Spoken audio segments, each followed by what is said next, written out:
A good Erev Shabbos and welcome to Judaism Today. We all are sometimes perturbed when things appear superficial. When you only don't get to the bottom of things, when you don't get to the core of things, when you don't get to see the inner dimension of things and you're just looking from the outside. We all sense that there's something missing there. The Ishbitzer says a beautiful idea using this concept to explain what the sin of the Moroccan was. After all, it's a famous question. What was the sin of the Moroccan? What was the sin of the spies? They merely reported what they saw. Says the Ishbitzer, that was the problem. They reported what they saw. You see, Moshe had used this word, latsur es haaretz, taf vav reish, latsur. And what he explains this means, what Moshe meant, was view not a superficial view of the land of Israel, but see the spirituality which lies beneath. In other words, don't just look at the facade of Israel. Don't just look at the externals.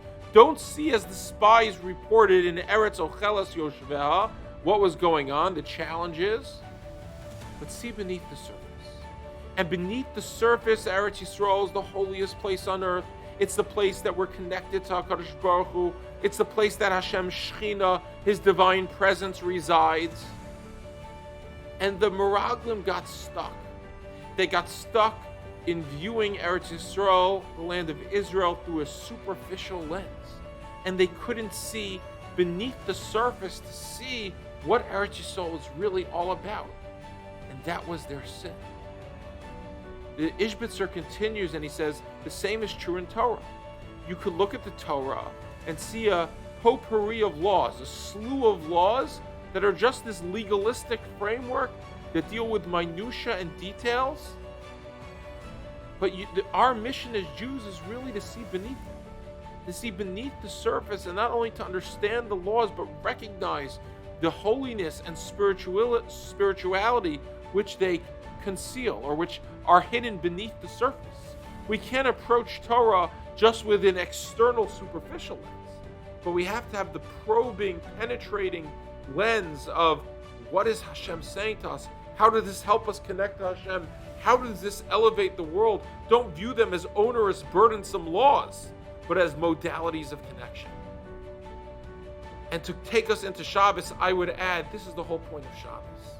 You get caught in the week, you're at work every day, you're busy, you're working, you're with family, you're running around, life is hectic, life is busy, here, there, buzzes, beeps, twings.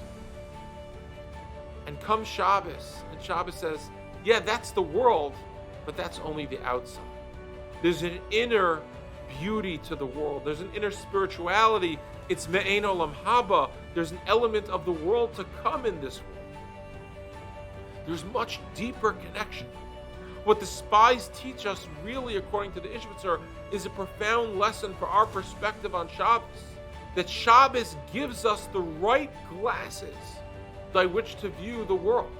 That's why it's Mekar HaBracha. That's why it's the source of blessing for the rest of the week, because it allows us to see what the rest of the week really is. The source of the blessing for the rest of the week isn't that there's no blessing, it's that we can't see it. When we put on our Shabbos glasses and we're reminded that Hashem created this world with the purpose of connecting to Him, and there are these things called Torah and mitzvos which enable us to do so, that changes our whole week. Let's put on our Shabbos glasses this Shabbos, take it with us through the week, and in so doing, we won't be stuck with the veneer. We won't be stuck with the facade. We won't be stuck looking on at a superficial way of looking at the world. But we'll see deep, deep, deep. Have a great Shabbos.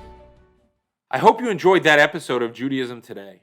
If you did, please make sure to follow us on Facebook, subscribe on YouTube, or check into our podcast wherever podcasts are listened to. And we look forward to hearing from you more.